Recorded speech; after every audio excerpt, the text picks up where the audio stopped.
Listen closely, young ones, Admiral Kravix announced, his 4 sets of bioluminescent eyes glowing with an intensity that made the junior officers shift uncomfortably in their seats. What I'm about to share will forever change how you view the humans in our midst. The Admiral's tentacles rippled across his command console, bringing up a holographic display of Earth. Ah, yes, that insignificant blue marble that gave the Galactic Council its greatest lesson in humility. You see, when humans first achieved faster than light travel and joined our community, we thought them amusing. Just another species of bipedal mammals stumbling into the cosmos. He let out a sound that might have been a laugh, if laughter could contain equal parts amusement and terror. By the great void, were we wrong? Oh sure, they seemed harmless enough at first. Their ships were practically held together with primitive adhesives and hope. Their weapons? We had force fields that could withstand supernovas, while they were still excited about projectile technology. The hologram shifted to display various human encounters with alien species. We categorized them as Class 3 newcomers, barely worth monitoring. Their diplomatic gestures were clumsy, their attempts at trade deals hilariously straightforward. No hidden agendas, no complex political maneuvering. Just simple, direct creatures trying to find their place among the stars. Kravix's upper eyes narrowed while his lower ones darted nervously around the room. But then came the incident at Station 09. You won't find this in your standard historical archives, mind you. The Council made sure of that, but every senior officer knows the story, and now it's time you learned it too. The Admiral's color shifted to a deeper shade of purple, a sign of deep emotional disturbance in his species. It was supposed to be a routine day. Just another human family living on our most advanced space station. Nothing special about them. Until everything changed. His tentacles trembled slightly as he manipulated the controls, bringing up security footage that looked aged and partially corrupted. Before I show you this, understand something. We had theories about human capabilities. Extensive studies about their physical limitations, psychological profiles, behavioral patterns. All of it worthless. Because none of our research accounted for one critical factor. The room fell silent as Kravix leaned forward, his voice dropping to barely above a whisper. We never considered what would happen when a human mother believed her offspring was in danger. The sheer transformation we witnessed that day redefined our entire understanding of their species. So settle in, younglings. What you're about to learn isn't just another tactical briefing. This is a warning. Because after that day, the Galactic Council added a new protocol: never, under any circumstances, threaten a human child in front of its mother. The consequences. The Admiral's bioluminescence flickered ominously. Well, that's exactly what I'm going to tell you about. The holographic display crackled and shifted, showing the pristine corridors of Station 09. This Admiral Kravix gestured with 3 tentacles was the day everything changed. Cycle 447 by Galactic Standard. The station housed 12,000 beings from 47 species, including a small human contingent. His color rippled with remembered anxiety. Among them was Isabella Martinez, a human botanist working on cross-breeding Centaurian wheat with Earth varieties.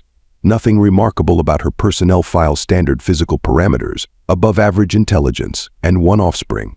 Luna Martinez, age 6 by Earth standards. The footage showed Isabella in her lab, her dark hair tied back as she worked with plant samples. Her daughter Luna sat nearby, small fingers carefully coloring what appeared to be a primitive art project. Notice how normal everything seems? Hey, that's what makes this so fascinating. At precisely 14:27 station time, the Nexorian pirates struck. Now, you've all studied the Nexorian cybernetically enhanced warriors, notorious for their precision strikes. They had disabled our primary defense grid before we even knew they were there. The Admiral's tentacles twisted in professional admiration. Their leader, Captain Ravix the Unwavering, had executed 47 successful station raids. This was supposed to be number 48. The security feed switched to multiple views of heavily armed figures materializing throughout the station.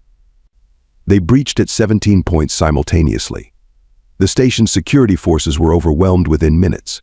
300 highly trained warriors against our standard garrison? The outcome was predictable. Kravix paused the footage. But here's where it gets interesting. The Nexorians had a standard procedure: secure the station, gather valuables, take important hostages. They'd identified key personnel throughout the station. Isabella Martinez? She wasn't even on their radar. Just another civilian scientist. The feed resumed, showing the moment the pirates breached the botanical lab's doors. Watch closely now. This is where we learn our first lesson about human mothers. The footage showed Isabella's head snapping up at the sound of the explosion.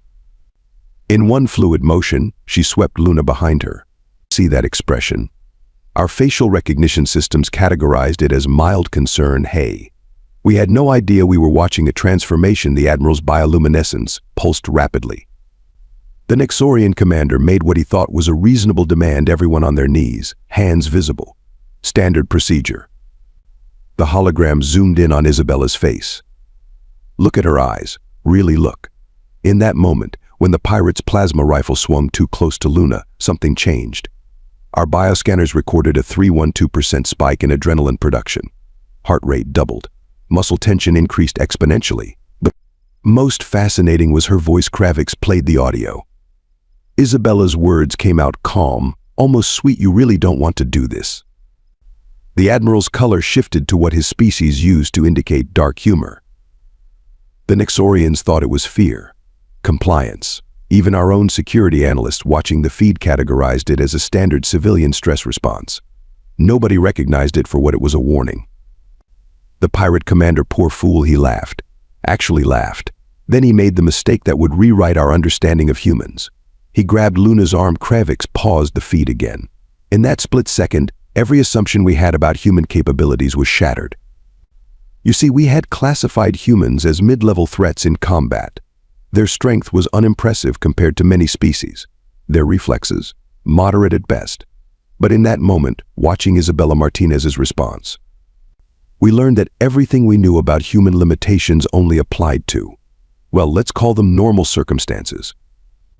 The Admiral's eyes all focused on his audience. What followed was, well, perhaps it's better if I just show you. But remember, what you're about to witness isn't just about combat or survival. It's about something we had never factored into our defense calculations. A human mother's capacity for calculated violence when protecting her child. The hologram flickered as Admiral Kravix resumed the footage. Now, pay attention to the next 47 seconds. That's all it took, 47 seconds, to completely rewrite our combat assessment protocols for the entire human species. Isabella Martinez stood there, 5'6" of supposedly harmless human scientist, and said one more thing to her daughter Luna. Close your eyes, baby. That's when everything went wrong for the Nexorians. The Admiral's tentacles rippled with what might have been respect. The first thing she did, and this still baffles our combat analysts, was grab her daughter's art supplies. Yes, you heard that correctly. A box of colored wax sticks, before anyone could react. She had flung the powder from crushed pastels into the air filtration system. The Nexorians' optical implants, calibrated for maximum visibility, were suddenly overwhelmed by a cloud of microscopic, colorful particles. The security feed switched to thermal imaging. Watch her heat signature here. Human body temperature typically runs at 98.6 Fahrenheit. In this moment, she was burning at nearly 103 degrees.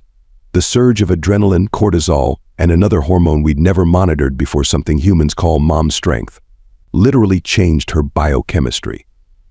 The Nexorian commander still had his hand on Luna's arm. Had being the operative word, Kravix's color shifted to a shade indicating scientific fascination. In the next 3 seconds, Isabella Martinez broke his arm in 4 places, using a technique that wasn't in any of our combat databases. She hadn't trained in martial arts. She hadn't served in any military. She was just a mother. The footage showed Isabella moving with terrifying efficiency. Notice how she's placed herself between the threats and her offspring? Classic protective positioning, sure, but look at her eyes. She's not just defending, she's calculating. Those aren't the eyes of prey. They're the eyes of prey. They're the eyes of an apex predator. The station's security systems began failing at this point. Though failing might be the wrong word, the Admiral manipulated the controls, showing multiple system readouts. She had accessed the environmental controls from her lab terminal seconds before the attack. Did you know human botanists understand atmospheric composition intimately?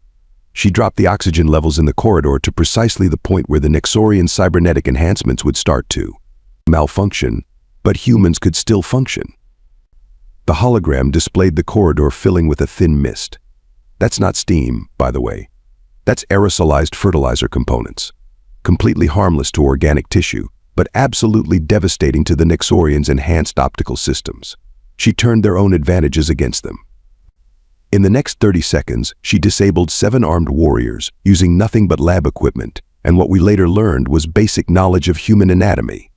The Nexorians' cybernetic implants made them stronger, faster, more durable, and completely vulnerable to the electromagnetic pulse she created by overloading her lab's analysis equipment. Kravix's bioluminescence pulsed rapidly. But here's what truly terrified us. Throughout the entire encounter, her vital signs showed something unprecedented. She wasn't acting on blind rage or panic. Every move was calculated, every action had a purpose. She didn't just want to protect her child. She wanted to ensure no one would ever threaten Luna again. The security feeds show her voice remaining calm throughout, even as she systematically dismantled some of the most feared warriors in the galaxy. She kept telling Luna stories, simple Earth tales about something called a butterfly, while efficiently neutralizing every threat in her vicinity. The Admiral's upper eyes narrowed. When our security teams finally reached the lab section, they found 9 unconscious Nexorian pirates, a completely demolished laboratory, and Isabella Martinez sitting calmly on the floor, braiding her daughter's hair. The only sign of what had transpired was a single phrase she said to the security chief: "You might want to update your threat assessment protocols." And that, young ones, was just the beginning. Because what happened next, when the rest of the Nexorian crew decided to take revenge? Well, Kravix's color darkened ominously. That's when we learned the true meaning of fear. Admiral Kravix manipulated the holo controls, bringing up station-wide security feeds. You must understand, we thought the initial incident was an anomaly, a brief surge of defensive capability. But what followed? His tentacles trembled slightly. What followed was a hunt. The remaining Nexorian pirates, enraged by their comrades' defeat, initiated their standard retribution protocol. They thought they were the hunters. The Admiral's bioluminescence flickered with dark amusement. They didn't realize they had just promoted themselves from immediate threat to persistent danger in the mind of a human mother. The display showed Isabella accessing a maintenance terminal. She plugged into the station's systems with her basic civilian access codes. Then she did something that should have been impossible. She manipulated the environmental controls of 17 different sections simultaneously, not through hacking or advanced technical skills, but through a fundamental understanding of the station's basic operational principles. Watch here. Kravix highlighted a section where pirates were moving in formation. She knew she couldn't outgun them, so she didn't try. Instead, she turned the entire station into her weapon. Each section the pirates entered experienced mysterious malfunctions. Gravity would increase by 15%. Just enough to throw off their targeting systems, but not enough to trigger their cybernetic compensators. The footage showed pirates becoming increasingly disorganized. Look at their tactical formations breaking down. They're starting to bunch up, seeking safety in numbers. That's when she struck. The Admiral switched to a new feed, showing Isabella moving through maintenance shafts. She used her botanical knowledge to devastating effect. Released spores from her research samples into the ventilation systems, harmless to most species, but they played havoc with the Nexorians' enhanced senses. The pirates' communications revealed their growing panic. Kravix played audio clips. "She's everywhere. The station itself is fighting us. How can one human do this?" He paused. But the most telling was this one: "Don't let her find you. For the love of the void, don't let her find you." Multiple screens showed Isabella's methodical progress through the station. She never ran, never rushed. Every movement was precise, calculated. She would corner groups of pirates in sections where she'd already compromised their advantages. Then the Admiral's color shifted to a shade indicating respectful fear. Then she would offer them a choice. The recording of her words became infamous among the Nexorians: "You can surrender to station security, or you can deal with me. Choose quickly. My daughter's dinner time is in an hour." Kravix's tentacles rippled. The way she said it, so calm, so matter-of-fact, that's what broke them. Our combat analyst noted something fascinating: she consistently used less force than she was capable of. This wasn't about revenge, it was about establishing absolute deterrence. Each disabled pirate became a messenger, spreading terror through their ranks. Their cybernetic communication network, designed for tactical superiority, became a web of fear as stories of her methodical advance spread. The hologram showed a group of pirates barricading themselves in a cargo bay.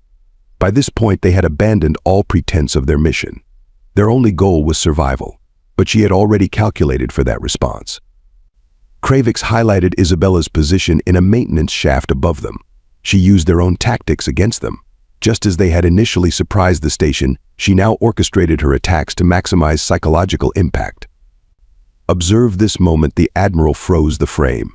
She disabled the lights, but left their communications active.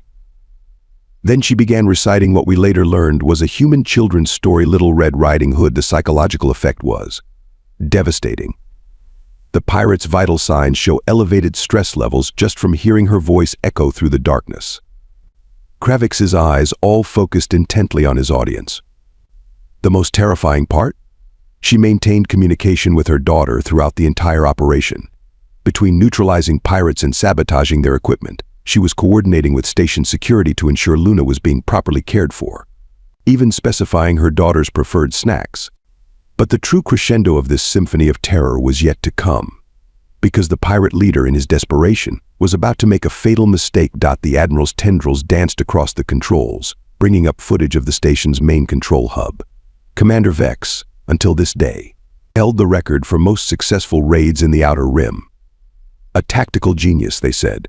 Unbeatable, they claimed. Poor fool never stood a chance. The Nexorian commander, driven by desperation, barricaded himself in the control center with his elite guard. From there, he thought he could regain control of the situation. Kravix's bioluminescence pulsed with something like grim amusement. He actually sent Isabella a message, attempting to negotiate. The audio crackled. Scientist Martinez, your defense of your offspring is admirable. Stand down, and will ensure your child's safety. Her response. The Admiral played the next clip. Isabella's voice came through, eerily calm. Commander Vex, I want you to understand something. I'm not trapped in this station with you. You're trapped in here with a mother who hasn't finished her daughter's bedtime story. Tick-tock. The hologram showed multiple views of the control center. Watch how she orchestrated this final confrontation. First, she accessed the Botanical Lab's research database, uploading data about human parents to the station's public servers. The psychological profiles, the historical accounts of human mothers lifting vehicles to save their children. The documented cases of parental protective responses. X's cybernetic implants automatically downloaded and processed this data. For the first time, he began to understand what he was truly facing. The footage showed the commander's vital signs spiking. But Isabella wasn't done. Not by far. She began manipulating the station's systems in ways we hadn't thought possible. The temperature in the control center would drop, then spike. Gravity would fluctuate randomly. The lights would flicker in patterns that seemed random but actually spelled out mother in ancient human binary code. Kravix's color shifted to deep purple. Pure psychological warfare. The security feed showed Vex's elite guards growing increasingly agitated. Then she started playing sounds through the station's communication system. Not threats, not warnings. Simply recordings of her daughter laughing, playing, calling for mommy. The effect on the pirates' morale was devastating.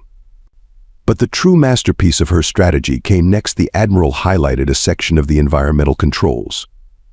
She began flooding the control center with a modified version of her experimental plant growth hormone. Harmless, but it made everything smell like human baby powder.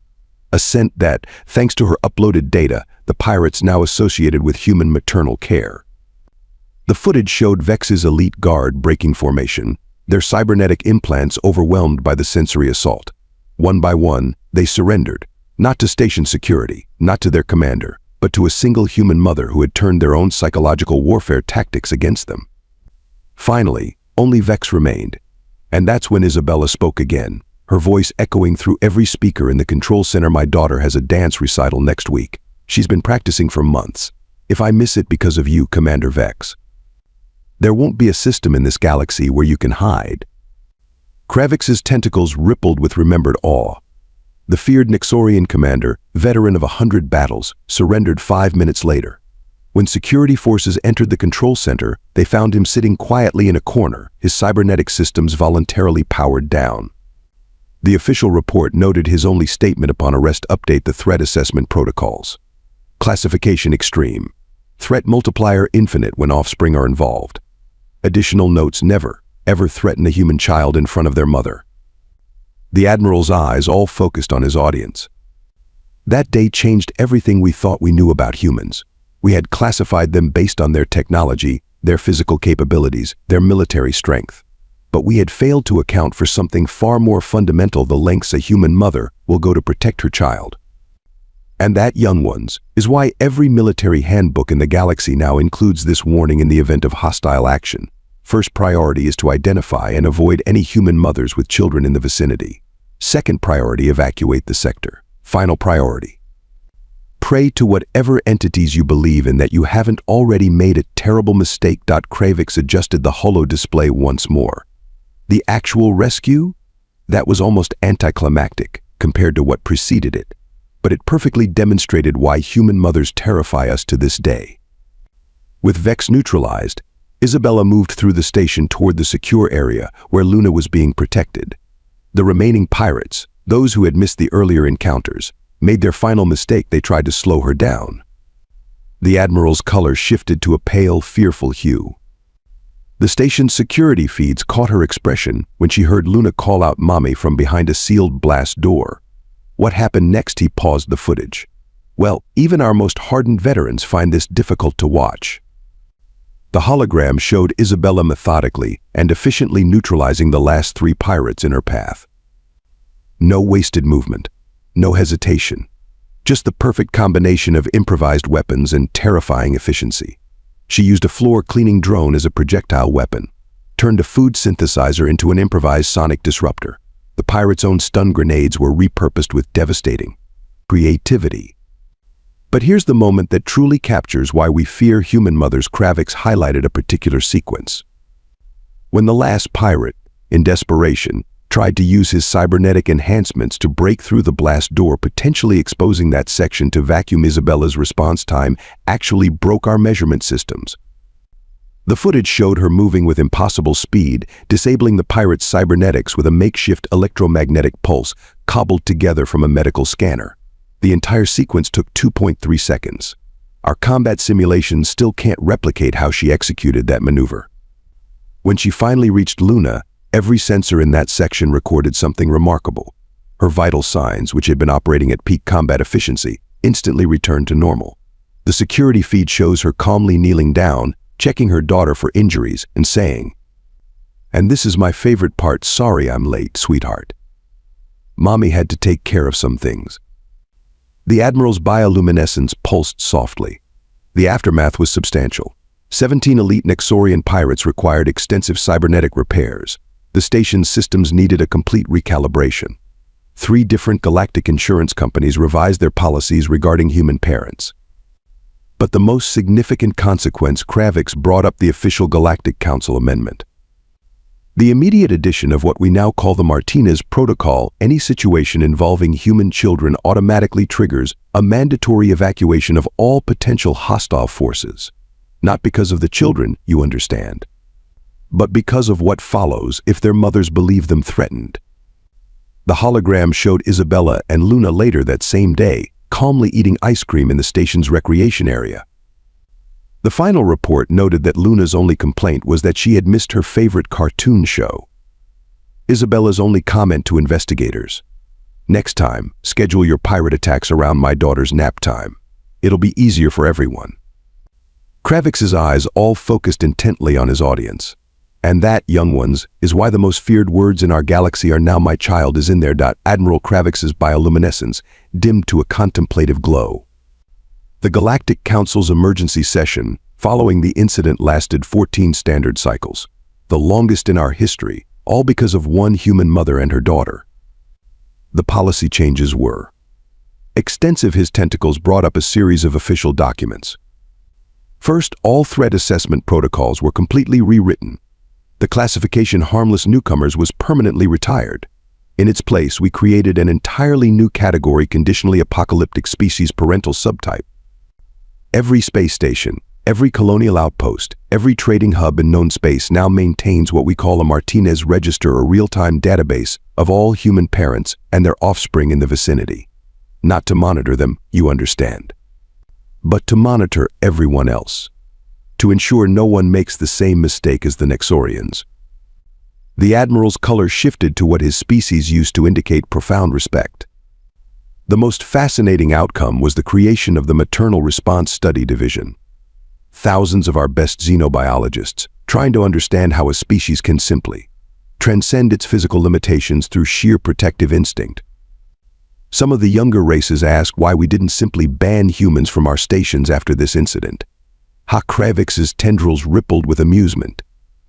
We explained that banning humans would be like banning solar flares or black holes. You can't prevent a force of nature, you can only learn to respect it. Isabella Martinez?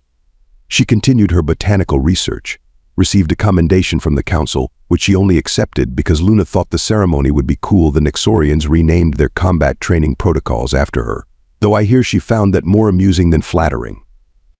The hologram showed one final image: Isabella and Luna at the station's school ceremony the following week. The galaxy learned many things that day. About humans, about parents, about the true meaning of fear. But most importantly, we learned humility. So remember this, young ones. Admiral Kravix's eyes all focused on his audience with burning intensity. When you encounter humans in your duties, treat them with respect. But if you ever hear a human female say the words, "That's my child," your only viable tactical option is immediate retreat. Because now we understand, in all the galaxy, with all its terrors and wonders, there is nothing more unstoppable than a human mother protecting her child. The Admiral's color returned to its normal official hue as he prepared to dismiss his audience. Class dismissed. And remember, the Martinez protocol isn't just regulation, it's survival.